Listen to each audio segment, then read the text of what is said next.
I got an April Fool's joke for you. We had a producer that was professional and competent and didn't give a shit every 5 fucking seconds. No. That's no, we don't. We have my wife. That's what we have. Which she's been pushing the buttons all fucking day. She's like, guess what? I know you got a busy week ahead of you. Let me drive you fucking nuts. So you want to leave the house and leave me the fuck alone. Let's start the show. Born in the land of Bowie, Maryland. Bred to be a fan of fucking Everton. Punch you in the eye and drink your rye. Sam Houston. Arsenal fans have another Sam. AKA the fucking Gooner Graham. Smell the Malort. Looks great in shorts. Sam Graham, hey. Sam Graham. Fucking United!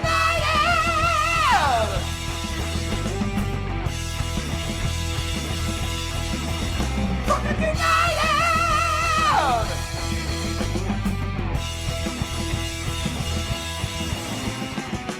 Hello and welcome to the DU Football Show, a completely biased recap of the English Premier League as told by two common American schmucks.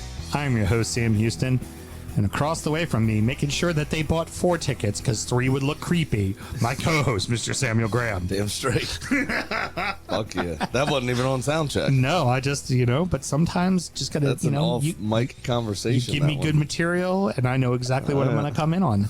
How you doing, buddy? Not bad. How are you? I'm hanging in there. I mean, you got pocket hot sauce. I mean, it can't be too bad, right? Fuck yeah. I mean, you telling you, pocket hot sauce is where it's at. It is the cheat code of all cheat codes, huh? Yes, sir. I love Hey, it. Graham. Yeah. Does your pocket hot sauce want to run off with my pocket slider? Yeah, for that one meal. But if I got to kill a squirrel, I can make that squirrel taste better for a week. Yeah. I tell you, That's why, Taylor, it's more important to have a pocket hot sauce. And I tell you what, would have made that pocket slider taste even better. That's for damn sure.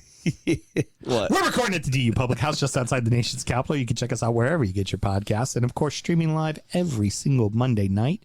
Should you want to chat with us, there is many ways that you can. Mr. Graham, tell the good people how they can get in touch. Absolutely. It's at DU Football Show on all the social media and dufootballshow@gmail.com to get in touch via email. Real quick, to all you Android users, if your phones were so fucking great, why don't you have a podcast platform anymore? Just saying. What happened to Google Play? Google Play is going bye-bye. Yeah. Seriously? Yep. So what are they going to do? Player FM is where all the action's at now. Player FM? It sounds like a bad Player song. FM, our top 3 download spots are Apple, Google, not there anymore, Spotify, Player FM, and Podbean. Yeah. Yep. Nice. Pocket Cast is after that, but I'm not sure that's a platform or... A porn site? Sam and myself both work in the wine and spirit industry and both have a deep, passionate love for all things distilled spirits. So as the red-blooded Americans we are, we vow to have a drink in our hand throughout this show and every single show. Mr. Graham, we are on to number 4, and this is a humdinger of a whiskey. Yeah, so this is Little Book Chapter 7. There you go. See that? In retrospect, it's called. It's 59.05% by volume. That's 118.1. For those of you keeping track at home, should run you around $150 on the shelf. I think we got it about that, didn't we? Very close to it. $1.65, $1.70, I think is what I paid. Not too terrible. The panel rated it a 95, and it's a blended American whiskey. David Fleming of the Whisky Advocate is the one that brings you your blurb.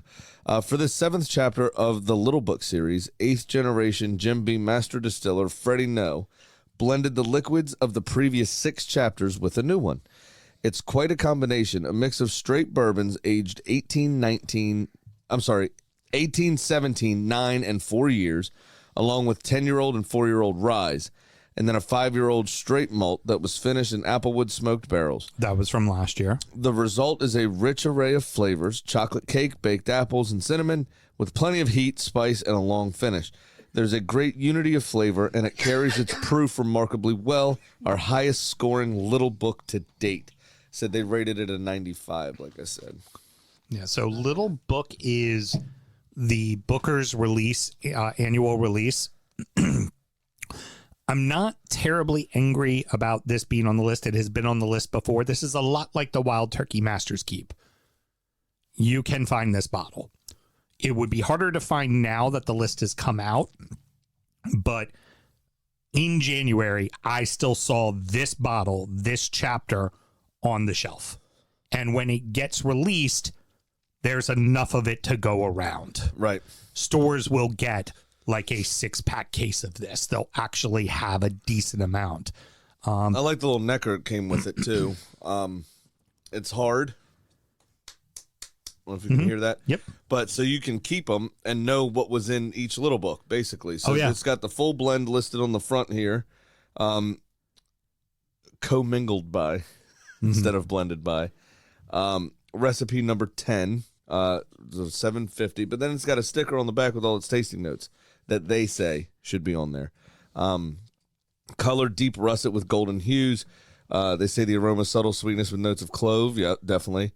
And their taste, what they said was slightly floral with light smoke and sweet vanilla, followed by caramel. I do get a lot of that apple and baking spice, big time baking spice, like good cinnamon, but not like. I don't really like cinnamon. I like it as a whiskey flavor, but I don't care for powdered like regular cinnamon. Right. I know you said that before. This is delicious. It's in for me. And the proof hits you right up front. I mean, this is one. So it's hot. You know, you're drinking high proof. So on this we've guy. always said, and maybe a little refresher real quick. When with spirits, like with wine, you want to bury your nose in a glass and you want to breathe in through your nose to get as much of those aromas as you can. Spirits are too high proof. They just kind of burns your nostrils and all you smell is alcohol. Yeah. So when you put your nose in, you want to breathe through your mouth and just let those vapors kind of naturally go up your nose without any astringency, is how you would smell it. But also, when you're tasting a spirit, you want to let it rest on your tongue for a minute. Allow that alcohol, especially high-proof stuff, to kind of burn off your tongue a little bit. Right. Give it a little swish and allow some of those flavors to actually stand through beyond the heat. So just in case anybody gets some high-proof whiskey anytime soon, just as a little refresher, that's how you need to be drinking so you can pick stuff out. The other thing to mention with this, we've talked about price point of this list. For me, I feel like this list should max out at 150, right? Mm-hmm. And typically that 150 I kind of reserve for Scottish whiskeys because they tend to start at about 100 is normally where most of them get going. This is, like I said, this is one of those exceptions to the rule. Like this is not the unicorn of all unicorns. It is an annual release, but it's not impossible to get. I think I've bought 4 different little books in the wild, and I did buy the last one to make the list, which was the number 2. Right. And that one, God, that had some 25-year-old Canadian rye in it. Nice. Yeah, it was really good. That was I want to say it was my 49th birthday. I think I killed off that bottle with a cigar. Yeah. I sat on the back porch and this would definitely be a good cigar whiskey. It's delightful. And I'm not, and all that being said is I'm not typically a fan of Bookers. I find Bookers to be too hot and I find Bookers to be too astringent. And yet somehow with their little book, they nail it every time, man. They just figure it out. Well, it said that the ages of all those things, it run back through them real quick, was an 18-year-old Kentucky straight bourbon, 17-year-old bourbon, 10-year-old rye, 9-year-old bourbon, 5-year-old malt whiskey finished in applewood, 4-year Kentucky straight bourbon, and 4-year-old Kentucky straight rye. So, I mean, the youngest stuff in here is a pretty decent age. Right. It's good. It must have mellowed and rounded it out a bit. What do you think, Mel? It's very hot. Took my breath away the first time, and then the second time, that's what she said. I do like the cinnamon and the warm spice that comes with it. I'm not sure how much of this I could drink. It is a big one. Oh yeah, definitely. It's a very big one, but it's that one that you definitely respect from the very first sip. The cube helps. The cube helps. It opens it up a little bit. It takes a little bit of that heat off of it. I just got it on ice here, so I'm gonna give it a second. But it is quite fucking lovely. Yeah. What else should we always do, Mr. Graham? Always remember to drink responsibly. Sad, that last one. 2 great ones and then dunk. We should make sure that we go first. Yeah, we should make our get shitty better ones. as we go along, not worse. I don't disagree. Sure, Billy, get ready to start mule kicking and He's fist already, pumping. He's and already said, y'all better put on some respect. Ropes everywhere. We're going to open with the action of two matches that had a total of 13 goals and 2 3-1 comebacks. And it wasn't from the clubs you would expect it to be from. Newcastle 4, West Ham 3, Fulham 3, Sheffield 3. What a fucking batshit crazy match that was to wake up to. So Shore Billy DM'd me. And he was like, did you watch that game? I actually couldn't. I was listening to it, but I was driving to pick up Tegan from her mother. And so I didn't see it. I was like, I can't wait to get tucked into the highlights because this was crazy. It was like the whole second half was a highlight. Yes. I was like, it seemed like it, man, from the radio. What a wild game. It had literally had everything, including a boneheaded red card. Yeah, it just the we had talked about it on Injury Time. We were like, hey, look, to the soccer nerd, this is going to be a fun game. It isn't going to be the most entertaining of watches, but it's going to be a really good game. Wrong. Yeah. Wrong. Both of us, like, they came to agreement. It's like, how can we make these two look like idiots? We're just going to fucking go balls to the wall. I mean, it was almost like it just had like up and down. It was just up and down the field. It was frantic the whole fucking time. Even when West Ham was sitting back and holding and trying to, withstand pressure, Newcastle was still coming at him with a fucking fury. It starts off with a penalty for Newcastle.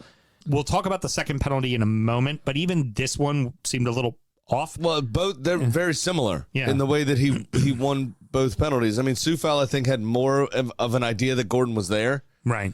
Calvin Phillips did. Yeah. But it's still, he was making a motion towards the ball, not Gordon. Right. And Gordon got, in both instances, Gordon got in the way of... Oh, hey, hold on. Let me throw my ankle in here real quick. In my opinion, as a defender, and I was a defender in college and all that, I understand the rules. They are penalties, yes. Don't start with that argument. That's not the argument. Yeah, what I was going to say, the rules are that is a fucking penalty 100 out of 100 times. But it shouldn't be. It's a shit fucking rule. Yeah, it's terrible. It's a very poorly written rule. We talked about this a few years ago when Cresswell saw red for literally just going to cross a ball out.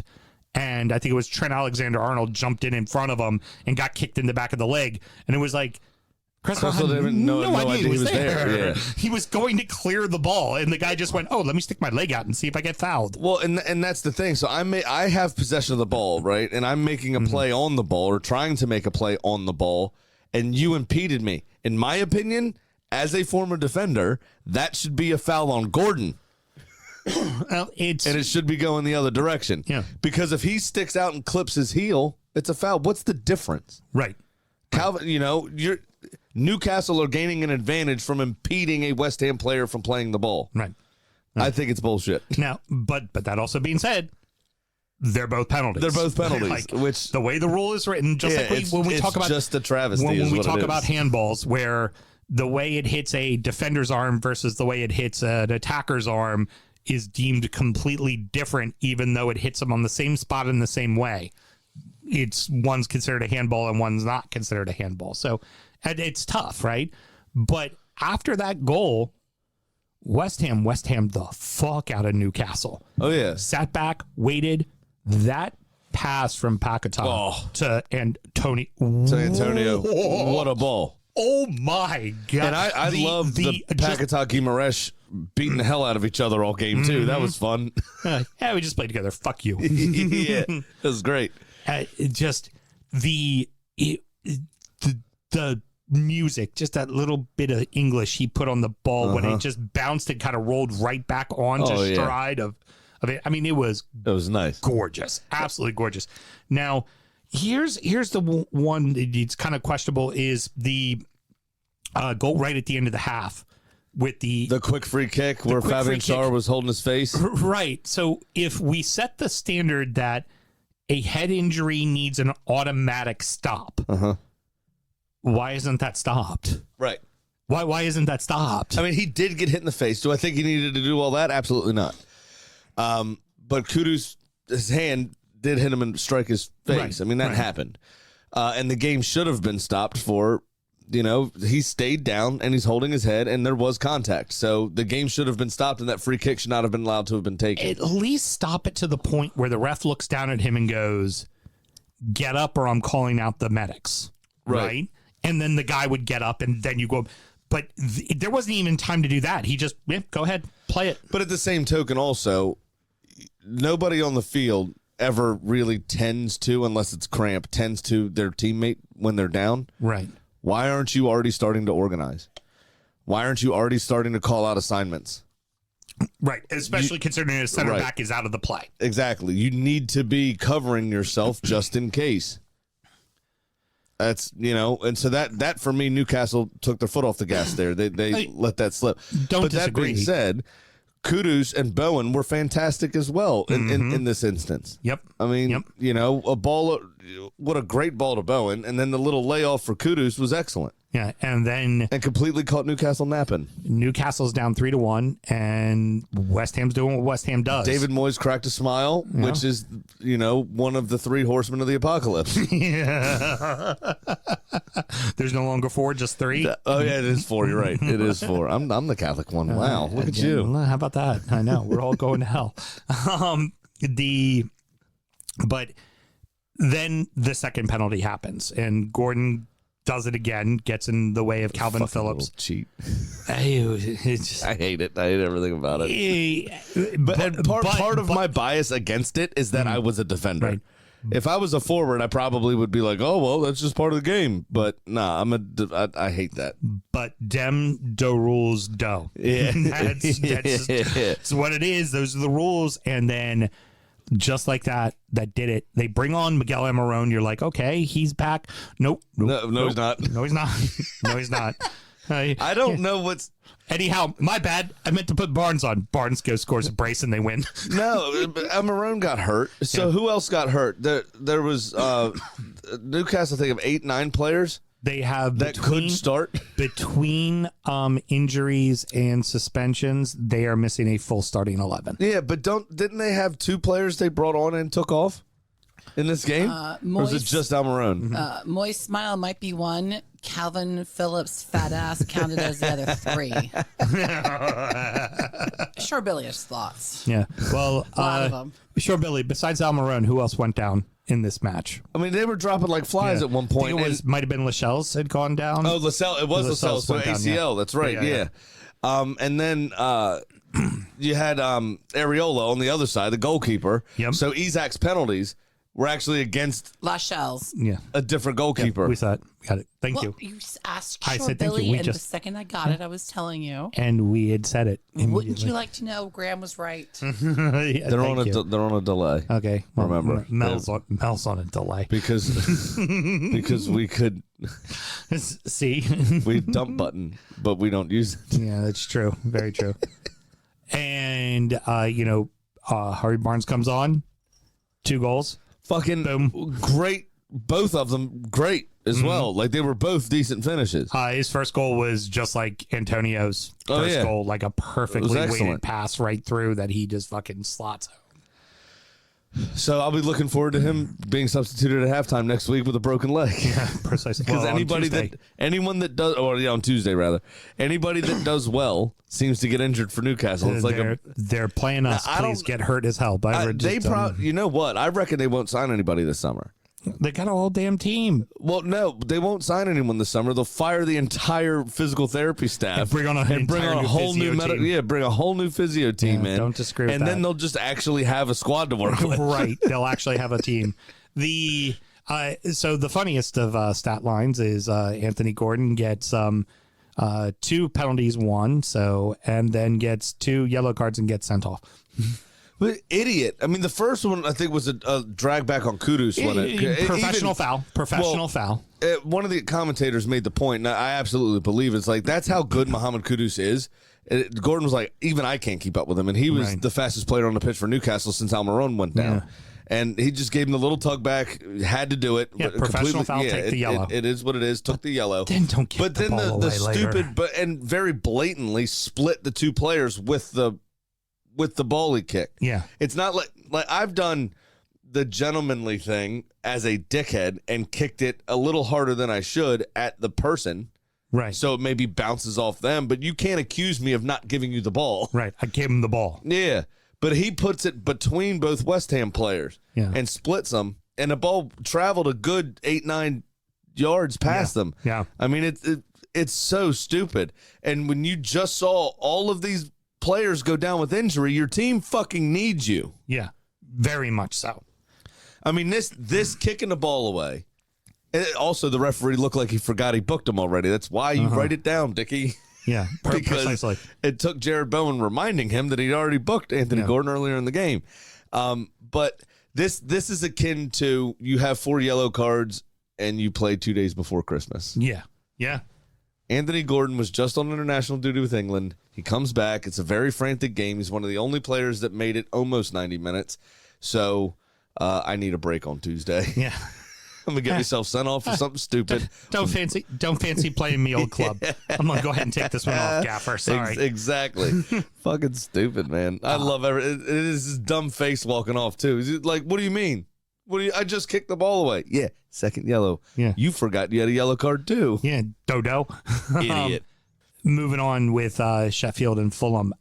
Dreadfully boring first half. I'm sorry, real quick. Thomas Suchek should have equalized. Oh, yeah. Hit it off his chest and instead of his head. If he went at it with his head, I think that's a goal. It's 4-4. Oh, I don't know why. He must have thought he was closer in or something, but went at it with his chest instead. I mean, West Ham had 2 chances at the end of the game. Oh, absolutely. So it was a fucking barn burner, that one. It was wild. Boring ass first half with Fulham and Sheffield. So 6 goals happened, right? 4 of those 6 goals were in 12 second half minutes. So it's just like the worst football I've ever seen played. Again, this is the second or third time this season I wanted to scratch my eyes out watching the fucking highlights.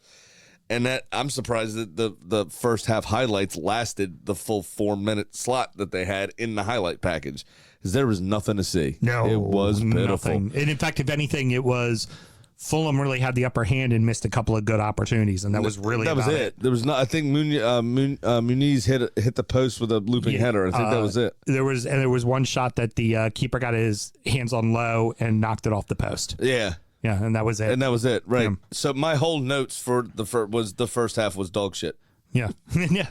And then you get Bertrand Diaz, the January signing that they brought in, gets that first goal, and then within a moment, fucking Fulham answers and makes it 1-1. Yeah, so it was Ali McBurney feeding Diaz, and Fulham just got caught too far up the pitch. Really, I mean, it was a pretty bad giveaway. I think was it Lukic or whoever kind of gave the ball away in a bad position, and then half of the defense had already started running forward, and Ali McBurney was played into that space and then crossed over for Bertrand Diaz.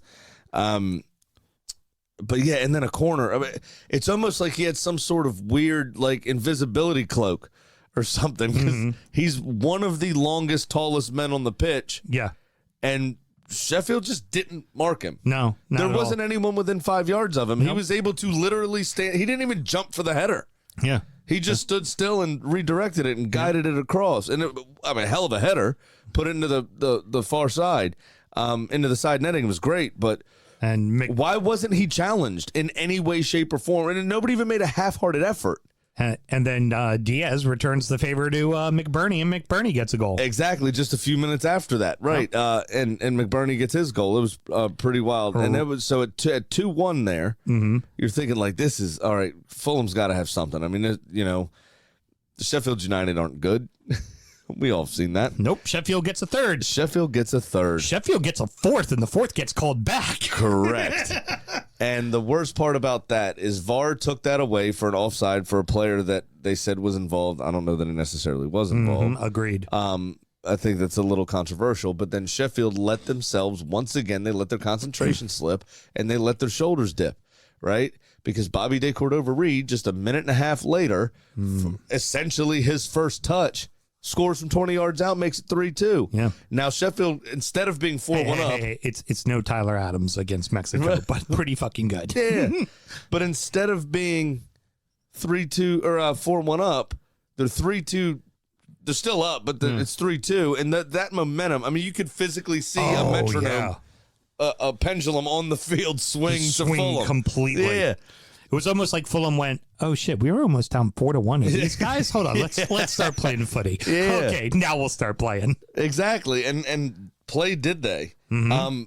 That ball that came in to Muniz was not the easiest to deal with, and from Traore was behind him by about 2 yards, but he adjusted his body well.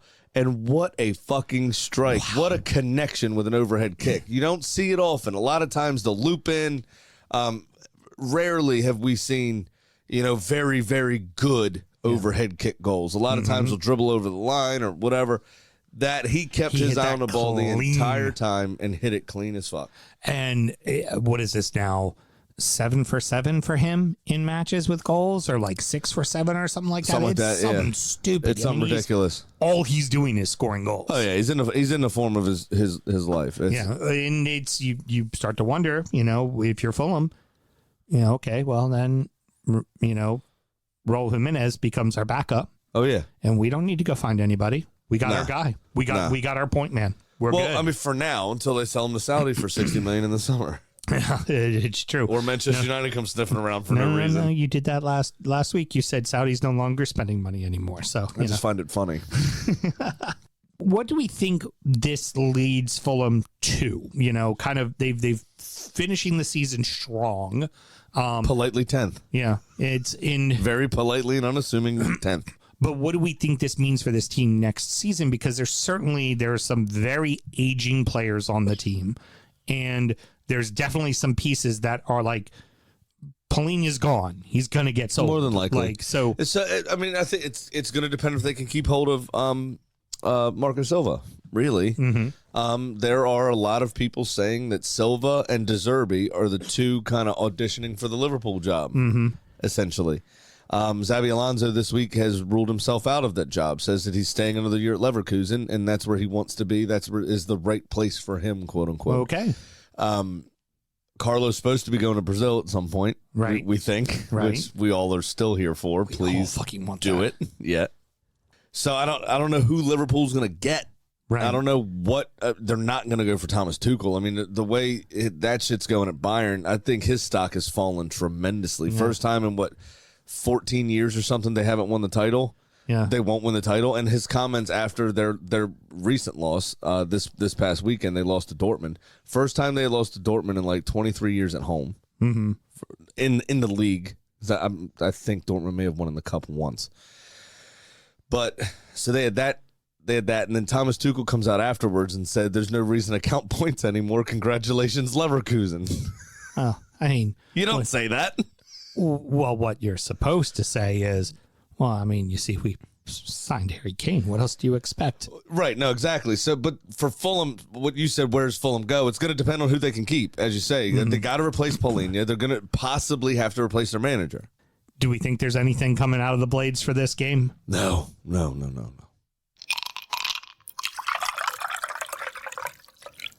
Now we turn our attention to the top of the table, as it seemed the weekend leaves us with more questions than goals that were actually scored. Liverpool 2, Brighton 1, Manchester City 0, Arsenal 0.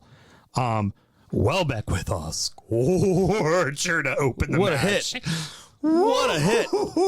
I haven't seen him score a goal like that since that one he had against Leicester in Leicester's title-winning season. That was a fucking good goal. Shit, that he hits the crap out of that. The reaction, the composure, and then the ferocity and placement he still had. Yeah. I mean, it was brilliant strike.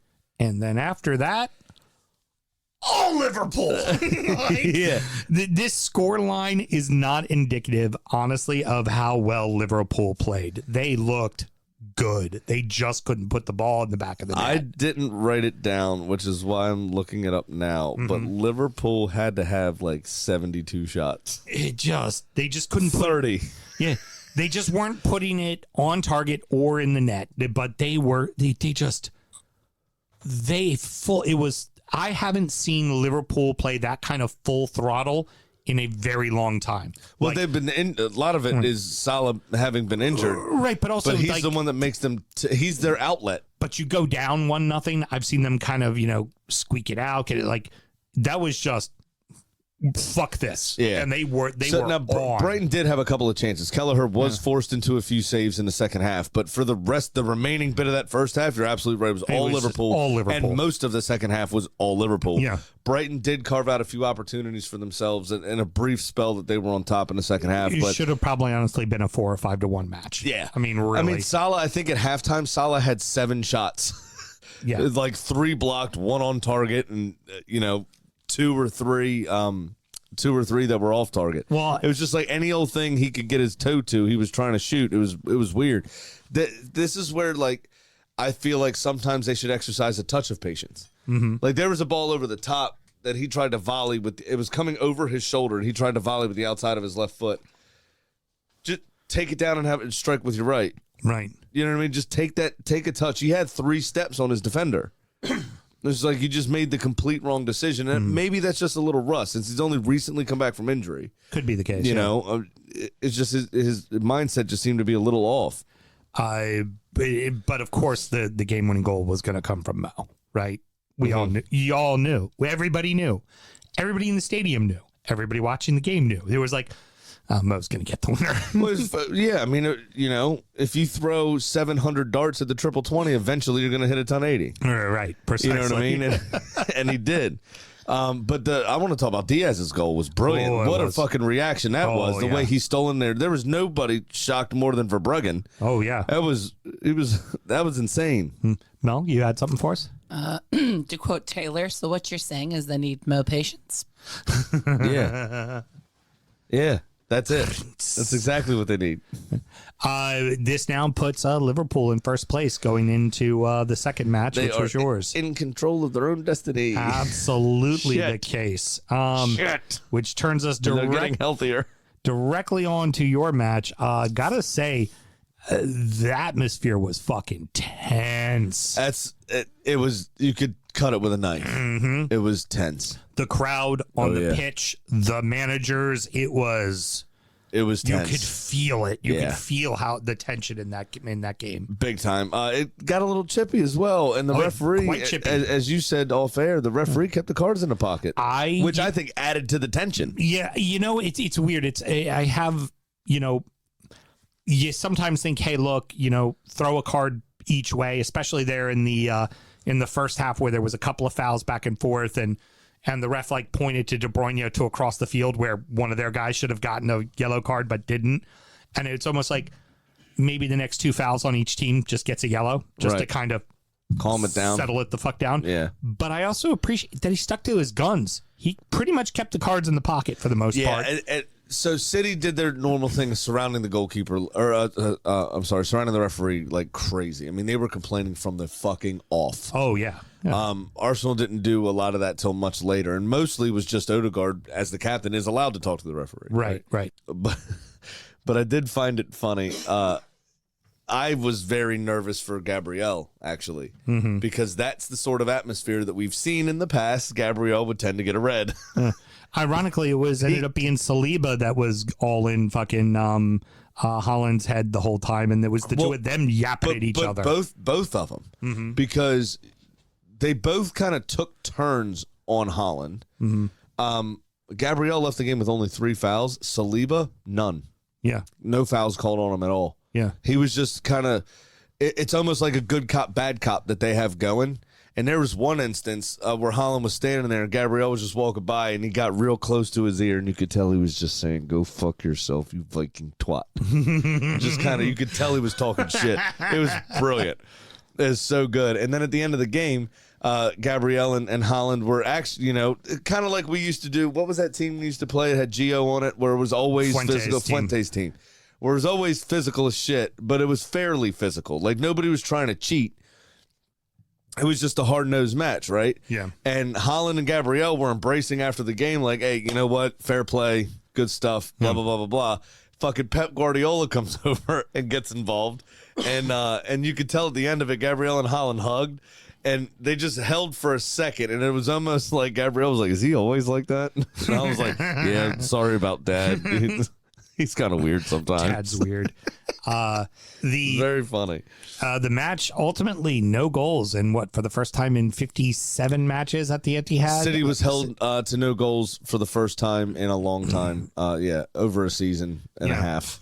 Yeah. At home. Yeah. So here, because there's, Oh, no, you only play 19 at home, don't you? Yeah. 18 at home. Yeah, so that's... No, 19. 38 games. 19. Yeah, 19. So 19, 57. That'd be 3 years was the last time that they were... Yeah, gave up just a goal. Gave up a goal. No, we're held to no goals, rather. Right. But for this match, ultimately...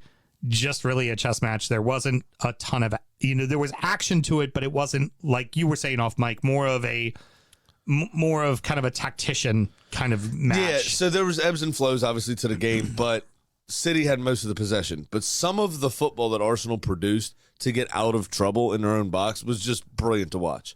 It was insane. And the manner in which, it was the perfect 1-2 punch with Saliba and Gabriel. Which is why neither of them ever received a card, because they just, one would go in, it would just kind of target Haaland at different points at different times. Right. And then I don't know if it was Kivior or if it was Jorginho or who it was, but they were man-marking De Bruyne kind of out of the game. He had one or two passes that kind of unlocked us a bit, but we recovered well. Ben White was excellent, and Declan Rice was fucking everywhere as usual. It's for me, what I saw was... you didn't make the mistakes you made last year at the Etihad. Yep. And learned from it. We didn't try to go toe-to-toe with them. And because of that, you didn't lose the game. Correct. Where last year you lost the game and ultimately lost the title because you tried to go toe-to-toe with Now, them. the annoying bit, though, is Gabriel Jesus started for the first time. It's Easter Sunday. The script is written for Peter Drury. Just let him score. Just so you go, Jesus is resurrected on Sunday. It's brilliant. Come on. Brilliant. It's especially the way Drury says. I know. Jesus is fabulous. It did it. It had it's all written there for it, and City had to go play party pooper. Final question. Now what the fuck? So Liverpool still have to play Tottenham. We still have to play Tottenham. I think City and Tottenham are done now. No, City still has to. They still have to play Tottenham as well? Mentioned that in the broadcast that all three have to play them. There are games where people can drop points the rest of the season. We still have to play Brighton away. Mm-hmm. We have to play United. There's a lot of points in which people could drop. I think City have Villa on Thursday. They do. That's another one. Liverpool still have to play Villa, and I think we may still have to play Villa. You still have to play Villa too. So there are a lot of games where. So you have 4th and 5th place who are vying back and forth for a Champions League spot. That have to play, and that they will affect this title race in some way, shape, or form. Yeah. They are going to play you fucking tough. Oh, right. and not for nothing for Liverpool.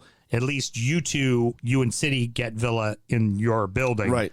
Liverpool have to go to Villa Park. Yeah, exactly. And so Tottenham has Newcastle still. Mm-hmm. Oh, that's right.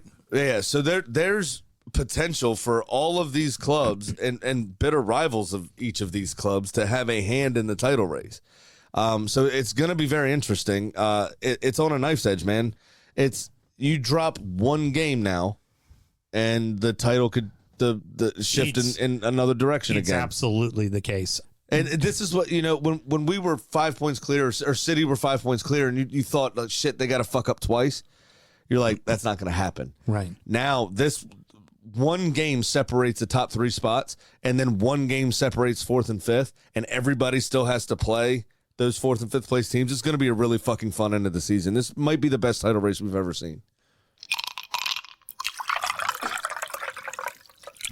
Rounding out the rest of the league, and so that happened. Bournemouth 2, Everton 1, Palace 1, Forest 1, Spurs 2, Luton 1, Chelsea 2, Burnley 2, Villa 2, Wolves 0, Brentford 1, Manchester United 1.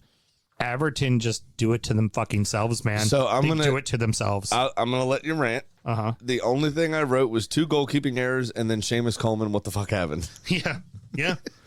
My only thing is looking at the penalties that were called this weekend, and particularly let's look at the 2 Anthony Gordon penalties. You don't even go to VAR for Tyler Adams clipping Calvert-Lewin. It doesn't even go to VAR. What the actual fuck? Like, you look at penalties that get called. That is exactly the penalty that happened to Garnacho right before the break that Tarkovsky did. Right. It was a soft clip, and Calvert-Lewin went down very easily. But it is clear as day the foot hits the ankle. I mean, it's not debatable at all. And I'm fine if a ref looks at it at VAR and goes, or the fact that VAR even reviewed it, because that's the thing. The broadcast booth knows when VAR They can hear, they can hear the chatter. And the color commentary guy went, why was that not even checked? He said that aloud. It's just like, at that point, it's 0-0.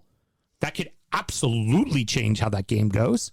I don't think it changes the outcome, especially when you get in your own way like you did. I mean, right. Ultimately, I think that really VAR went, you know what? That's just more admin for us. Yeah, thanks. But your thoughts? I mean, do you think it should have at least been fucking looked at? I mean, of course it should have. Any of those things should be looked at, definitely. Like, the whole fucking point of VAR is to look and see if you miss, and it's just like, you didn't even look at it. Yeah, it's like, fucked up. I say it, and I'm going to keep standing by it. Everton their destiny's in their own hands, right? They play only lower half teams for the most part of the rest of the season, other than to play you and Liverpool, right? Us is the last day, which you should be safe by then. Your fate should be known by then, rather. Right. Well, it also depends on the fucking tribunal, too. Yeah, well, which that finished last week, and apparently the middle of this week we should hear. Well, I don't know. Forest lodged their appeal, though. Right. And they don't have a date for when they're going to hear those. Right, but we're going to hear what our penalty is going to be at least first. Oh, right, yeah. So, because that's maybe if they actually do it. Right. They said you were going to hear it, and then they waited a week to tell you. Right. Let's wait and see. But the hearing is done. We did the hearing early last week, so that's where we stand now. And they answered pretty quickly to Forrest after Forrest's hearing. Yeah. It was a week later they had released what the punishment was. Right. You know? So they were quick about that. For the Cherries, now on 38 points, no doubt about it, they're fucking safe. And it was, for them, 2 good home wins against teams below you in the table. Yep. You came back and you beat Luton and you beat Everton.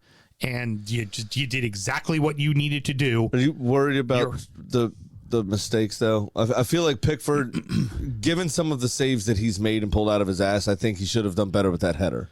Yes, I agree. But what was Seamus Coleman doing? Was he just nobody talking to him? That the man that he thought was behind him was not really behind him? I just don't think he saw the ball coming until it was right past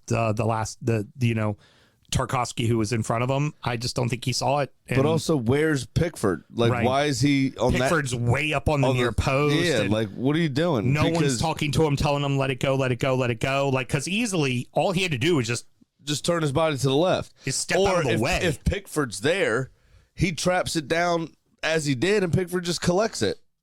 But it hit off his kind of bottom rib and shot, and because Pickford was out of position, rolled in the back of the net. Yeah, it was terrible. It looked really weird, and from somebody of Seamus Coleman's vast experience, it's just quite strange. I don't expect much from Everton this Tuesday, regrettably, against Newcastle, even with Newcastle having no one. You'll be playing the U18s, and by halftime, it'll be fine. Newcastle, just at Newcastle. Now, but what it really ultimately comes down to is this weekend. This next weekend is Burnley at home. Have to win that game. Yeah. Have to win that game. You just have to. Well, good news for them is fucking everybody else around them keeps on fucking losing and not getting fucking 3 points as well, which is helpful. They're very lucky that they're not a particularly good team. They're a fine team. And I think, obviously without the points, they'd be sitting in 14th place, but we would be saying, like, Everton ain't any good. They're meh, And how are they going to be able to get better next season? They're probably not going to be allowed to spend any money again, depending on what happens with the new ownership and everything. Like, who fucking knows? Yeah. It's Everton that. So I'm doing barrel aged today. So there we go. Because nice. I want a aged Malort. Thank you. You've had to do so many this season. You might as well mix it up, right? Yep. Yep. Yeah, that's what I did. I mixed it up for fuck's sake. Whew. Palace got out early, and it really seemed like they had the opportunities, but Forest just find a way. You know what? Chris Wood's big fucking meaty forehead. Doing it again. But this was a delicate lupa. Yeah, like It was a lupa. a little touch to it. But I didn't expect it. And he even had the wherewithal to have a little look to see where Henderson was. I mean, like, wow. Look at that. And it completely. Henderson obviously thinks he has a big dumb face, too, because he was like, there's no way he's shooting this. Also worth noting, yet another big injury. Now, fortunately, they have Henderson as a backup. Johnston, injured, out for the rest of the year. Yep. Like, Palace cannot catch a break with these injuries, man. Them either, yeah. Like, but Mateta's strike was fucking brilliant as well. It was a great ball to Eze from Lerma. I mean, what a, and that was through traffic, daisy cutter through traffic. Brilliant fucking ball, and then a good layoff to Mateta, who absolutely fucking smashed it in. Yeah. Again, it was very similar to the Danny Welbeck one, except this one was planned. Danny Welbeck's just kind of fell to him and he took it. You know. There was great goals, both of them, really. But other than that, fuck all happened. Well, and here's the interesting part for that, too, is Forest is at home. This is their first response since the point deduction. And granted, Palace has changed managers, and they're looking a little more revitalized. But this is a game you got to fucking win, right? Yeah. And you came out looking like crap. You started so flat in your own building, and your back's against the wall. There were a few times Hudson-Odoi like got himself in good positions and then way overcooked his cross. And I just something's just not clicking with Nuno yet. Man. I don't know what it is. I can't put my finger on it, but something's just not clicking at Forest. For me, that performance doesn't deserve to get you out of the relegation zone. And yet it got you out of the relegation zone. Yeah. I understand what you're trying to say. Simply because the effort of Luton was far greater at Spurs. They just were playing a really fucking good team. Spurs, I wouldn't go that far. Well, in relationship to them, yes. In relationship to Palace, they are a team battling for the for Champions League, and Palace is a team that is already going to be in Dubai mentally next week. Yes. You know, like that's where they're gonna be. So, and Luton get the early goal, and Luton did what we expect Luton to do. They played them as tough as fucking nails, and ultimately just cream rose to the top. There was an unfortunate own goal. That fucking own goal, it's so bad because that player played so well, Kabore. I was just trying to read my notes. Kabore was played so well all game, and it kind of had Timo Werner shut down. He was put in the unfortunate position. I think the ball came at him kind of quickly, skidded off the turf. But he had to do something because Werner was there. Right. He was gonna. Someone's gonna. There's no way. Unlike Seamus Coleman, when there was nobody there and somebody should have told him, he had to make a play at the ball. Intervene. Now, I'm gonna say this. Even Timo Werner wouldn't have missed that chance. That's a bold statement. I don't think. There you go. That's more like a ... I don't think. But maybe Kabore just felt bad. It was like, Timo, this is how you're supposed to do it. Right. This is how you tuck these away. When you're inside the box, this is how you tuck it away. It's not that hard. But I just felt so bad for him. But even with that, and obviously finally Son gets the game winner. Spurs had chance after chance after chance after chance. Kaminsky made a couple good saves, and you had the Son chance in the first half. Yeah. Hit both posts, and then comes back out to Diaby or somebody? Moussa Diaby that struck really well. Actually had a bit of venom on the shot, and one of the Luton defenders cleared it off the line there. Yep. So they were scraping by the skin of their teeth, Luton. But they scored a great goal. I mean, Andros Townsend, kind of going coast to coast after holding Son off, showed great strength and balance, composure to pick the ball up, and then at his age, I thought great speed to get down the field in the manner in which he did. Yep. Picked out a good ball to Barkley. Barkley seems like the treatment program's working and he's off the crayons because he's been playing really well for the last couple of months. And then has the composure and wherewithal to pick Chong out. who rifled beautifully into that far corner. Yep. And then, again, this was a lot like Brighton and Liverpool, where Luton had a chance or two here or there later in the game, but for the most part, it was all Spurs. You're absolutely right. They started to turn the screw, and eventually, and we always say it's a stupid old cliche, but that under enough pressure, a dam will eventually break. Oh, and it doesn't get any easier for Luton. Next up is home is at Arsenal. I'll say you're at home. Oh, you're going to see this in my bet. Feature heavily. But for Luton, the schedule doesn't get any easier, and everybody else, there's at least some winnable games in there. And for them, like they look at the schedule and it's like, okay, Everton, that might be the only game we could win. And if Everton wins a couple of games, it won't fucking matter. Or they play Forest again too. Maybe they could beat Forest. Like, right. But Forest is at Forest. Like, if those teams win a couple of games, Luton doesn't. There's not opportunities on the schedule for Luton to win games, and I think the clock's running out on them. Personally. Could be. Let's just hope that I know Melissa wouldn't like to lose Sexy Mark, but maybe the tribunal will turn something back good. Yeah, we'll frivolous appeal. Doc Forrest 5 more points. Yeah, we'll have to see. Clarets go down a man and a coach, but somehow find a way to scrape it back and tie it twice. I think it's more of Chelsea being shit. I don't disagree. Personally. I'm not so sure that penalty was a penalty. No, I don't think so either. I think, he grabbed him, but then Mudryk took 3 more steps and went, I can't get to the ball. Let me fall. Well, he is a little more of a hip check. Yeah. Than I thought it was in full speed. Yeah. Everything looks worse when you slow it down, no matter what. Yeah. But I could see why it was given. I could see why it's a yellow. Right. I mean, it just is what it is. It's unfortunate. Yeah. They were working hard, but I mean, that was the catalyst. I guess there was just too many people on the field for Burnley to really express themselves. Well, and honestly, good on company for taking that red. You take that I loved laid into the official, and you know what? You take that fucking red, man. Your team, your boys showed some balls, especially a team that young. They need to see managers got our back. Managers got our, and that's why I think even when they go down, Vincent Kompany's keeping his job at Burnley. Yeah, I don't disagree, but I did notice what it looked like to me, him mouthing at the center referee. After he had received the red, he said, show some fucking respect, is what it looked like he was mouthing, what I could read. Burnley, after 30 games, have won 4, drawn 6, lost 20, with a minus 34 goal differential. I'd say to Vincent Kompany, why don't you show some respect to your fucking fan base and try a little harder before you accuse other people of not showing respect to you. You talk about a header. That first goal for Burnley. Whoo. Oh, yeah. Oh, that was beauty. Oh, yeah. O'Shea's good. Mm-hmm. Well, no, the first goal was the volley. Well, it the was second Josh goal Cullen. was, O'Shea's goal. O'Shea's goal was the header. The tire. Yeah. Hell of a header.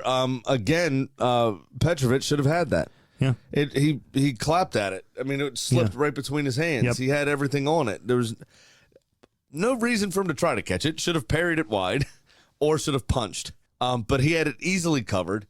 And there was a little bit of pace on the ball, but a top-level goalkeeper, you would expect to make that save, and he just didn't. Chelsea should have had 7 goals. Yeah. But they kept fluffing their lines, whether it was Nico Jackson, whether it was Sterling had a chance to win it late on with a header as well he put wide. Cole Palmer's kind of doing it all himself. Seems to be the only one that knows how to put the ball in the back of the net. Enzo had 2 opportunities that he let slip. I don't even think he got shots away. Either time, but it had opened up for him, but he just didn't have the wherewithal or the capacity to try. And I don't know what's next for this Chelsea team. I really don't. And Poch called him out. Poch called him out at the end of the match. He said they didn't play with any heart. They wanted it more than us. I think he said they've got a lot of work to do on their hands. I don't think those lemons are working. Maybe he should try a different citrus.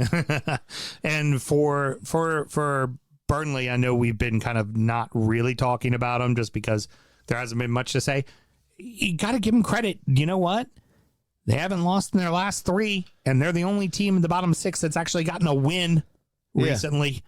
Fair. Yeah. So they're at least doing something. They're trying. Yeah. They're If Luton spends too much time worrying about who's in front of them, they're going to get passed by who's behind them. They need to be very careful in that regards. Because again, Burnley at least have opportunities. Like, you know, I want to say Everton should beat Burnley at home, but Everton hasn't been great at home, and that's the opportunity for Burnley right there. Right. Yeah. You want to be right back in the thick of it. Beat Everton at Goodison. And you are right back in the fucking thick of it for real. Yeah. Keeping it going. Villa, just, you know what? A straightforward professional win from Villa. And it can't go without saying Cunha ends up getting hurt, I think, on international duty and not able to come back to play. Yep. Wolves have no one right now. They literally have no That's one. most of the league because there's too much fucking football. Right. That's just what it boils down to. But then you look at teams like, at least in the case of Newcastle, there's at least enough depth. Not a ton of depth, but at least enough depth. It's just fucking... They got eaten. Yeah, but now Newcastle might actually have to play the horse. Right. That got pumped. Like it's true. He may have to start. Yeah. Yeah. Maybe the bring on Willy Copter. Yeah. That'd be perfect. You know what difference between Willy Copter and Timo Werner is? Willy Copter would have put it in the back of the net. That's for damn sure. Would have had a third chance at it.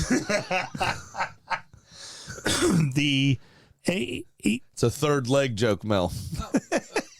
Third leg joke, you say. But like I said, for me, Villa, it was a clean-cut professional win. They did exactly what they needed to do, knowing that earlier in the day Spurs had won and moved into fourth place. And for Wolves, just try to see out the fucking season healthy. Well, I was actually kind of surprised to see the stats from this game. Wolves had a slight advantage in just about every category except shots on target. Because I thought on the eye test, Villa were the much better side in the game. Oh yeah, absolutely.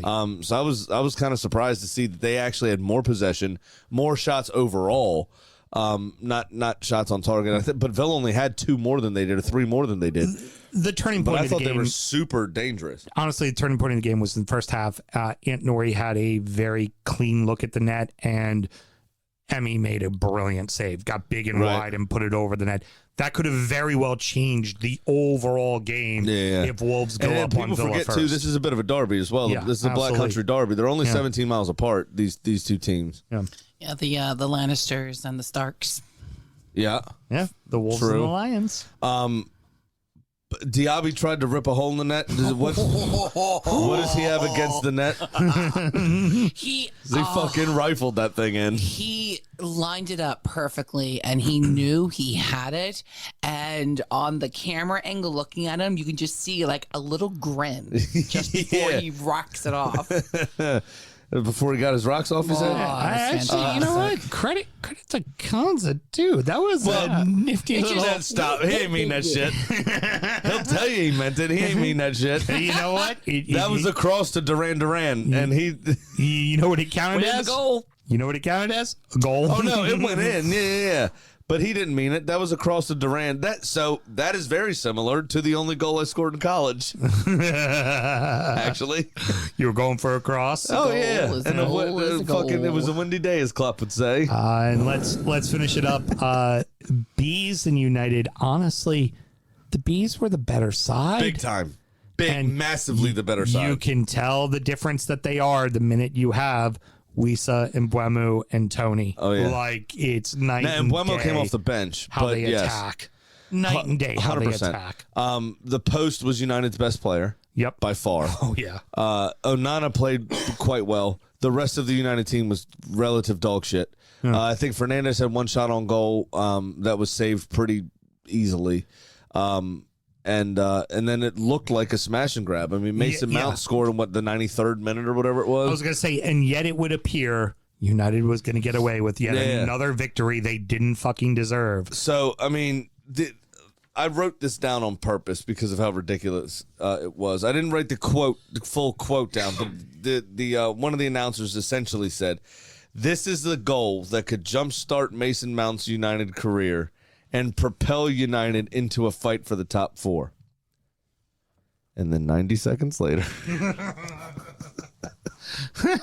Ivan Toney's allowed to dance around the box, cut back, and they march right down the field.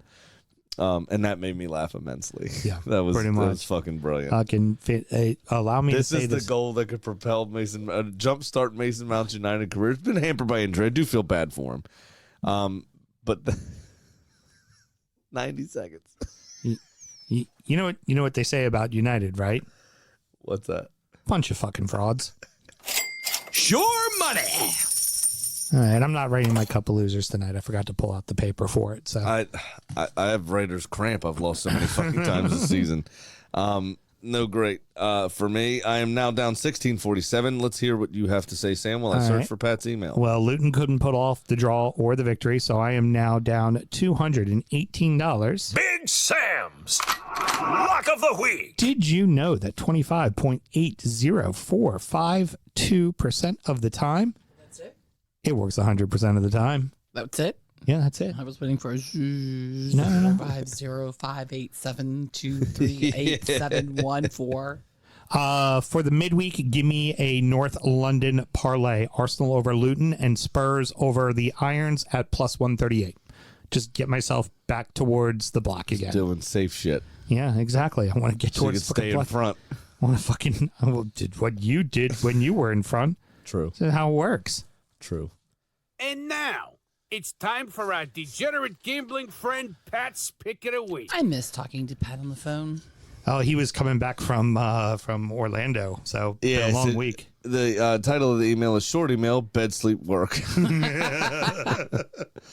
Well, I lost last weekend, even though I was right about a draw. Wrong that there would be goals in the match. I'm down 1,300 for the midweek games. Three-way parlay. Oh, there's no punctuation there. I'm down 1,300. He's very tired. So for the midweek games, a three-way parlay. Fulham over Forest. And I'm not sure you saw this past weekend. Wolves over Burnley. Spurs over West Ham. $100 pays off at $13.30. Have a good week, and I'll talk to you on Thursday. So you could be $30 to the good if this hits. He picked Spurs over West Ham. Not Spurs sure. always Tottenham. All right, and for me, I've 9-way parlay. not quite, but I did go a bit all over the place with this one. So I'll tell you, I've got Isak and Harvey Barnes, since they're the only two fit forward players for Newcastle to both have a shot on target against Everton. Okay. Just a shot on target. Shot on target. Arsenal to have over 2.5 goals against Luton. Arsenal need to score 3 or more. Got it. Okay? Don't have to win. They could lose 7-3. But they if gotta they score score 3, three. I'm good. City is going to beat Villa. Sorry, Mel. But usually after City drop points, the next person gets fucked real bad. Uh-huh. I can't wait until Villa fucks City and then the conversation changes again. I will be super happy to lose this bet. Oh, trust me, if Villa beats City, that man's going to come in and kiss you on the mouth. Yeah, it'll be He's going to fine. grab you by both your cheeks and give you a big old kiss. On You the weren't in the room when I walked in today. Who says I haven't already done that? Heard. Chelsea, and then the last piece of this is Chelsea and Manchester United to play out a draw on Thursday. That pays me on a $100 bet at plus Not good gambling. $1,223. 1223. 9-way parlay. I think I will be good. Hella zesty. It's gonna be fine. Fine. Awesome. I'm Well, liking it. you know what Everything is awesome. You know what else is awesome? What? The fucking chicken.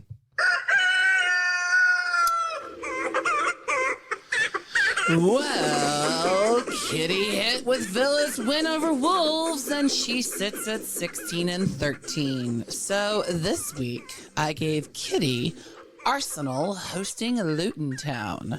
Now, Kitty showed me a video of her in the studio with Jay-Z and Kendrick Lamar.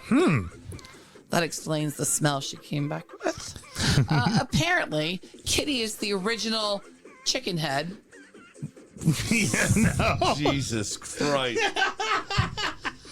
Got him, coach! Chicken. Wow. Chicken head. Wow. So apparently Kitty is the original chicken head, and rappers love to sample her beats. Now, besides being huge in the hip hop game, Jay and Kendrick both love them some Gunners, so she is picking Arsenal to win. Very good. How about that? This warning probably doesn't apply to half of you at this point, but I'm just going to go ahead and say it anyways. Please do gamble legally and responsibly. Very good. That is going to wrap it up, boys and girls. Mr. Graham, any parting words? Just to say it for the masses. You expected me to say breasts, didn't you? Mm-hmm. Ha ha! Best cold reader in the business, bitch. Atta girl. Maybe if Pickford did that, y'all got a point. Yeah, maybe. We gotta do it Pickford style. Tiny arms. Tiny arms. Seamus Coleman hit it with his third leg, too. Is that also a dick joke? Yeah, he tucked his boner up in his shorts. Nice. His waistband. Anyway, no. Obviously, we talked a lot about it on Soundcheck, which you can find at patreon.com/DUFootball Show. You get all of our extra content. Soundcheck is our actual Soundcheck, where we talk about a lot of fun stuff, catch up from the week in our lives, and sometimes you don't even hear it. It's weird because we're actually checking our sound. That's why it's fun. It's a $5 fucking gamble. You also get Injury Time, which is our preview show every week where we talk about the upcoming action and sometimes get a little more saucy. As it's commonly and lovingly referred to as DU After Dark.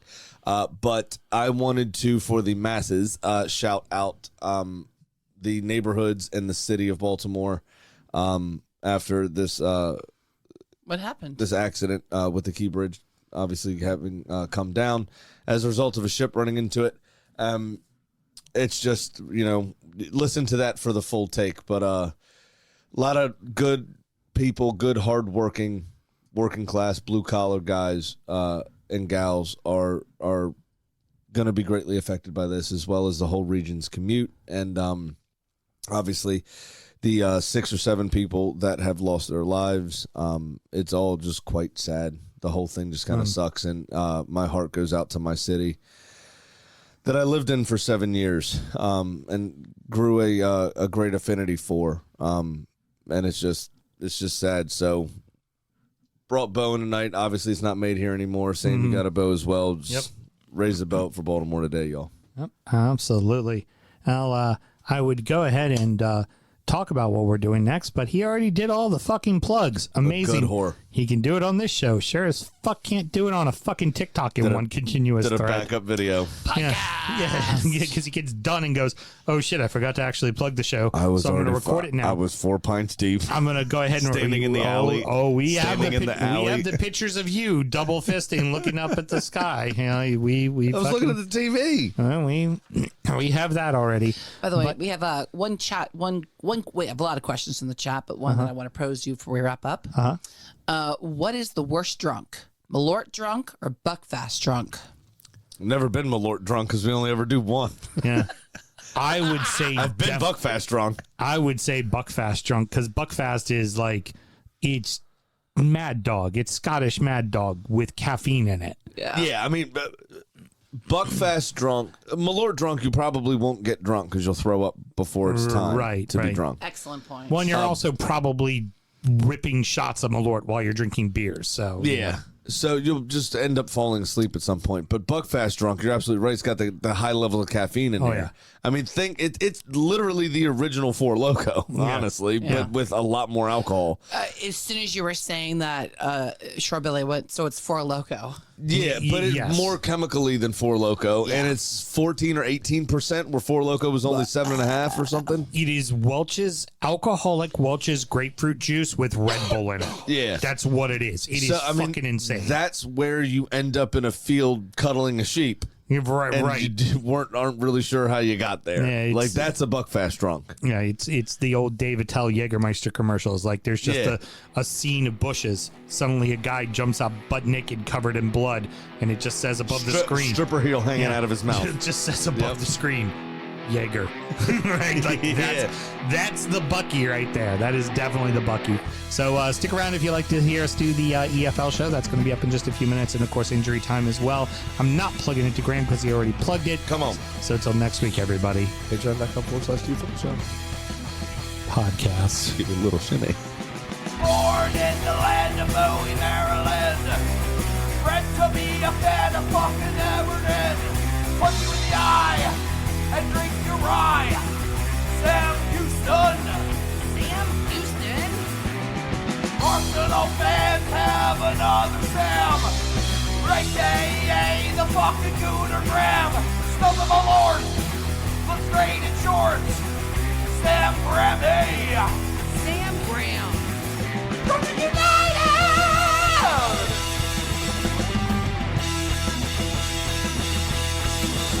Brooklyn United!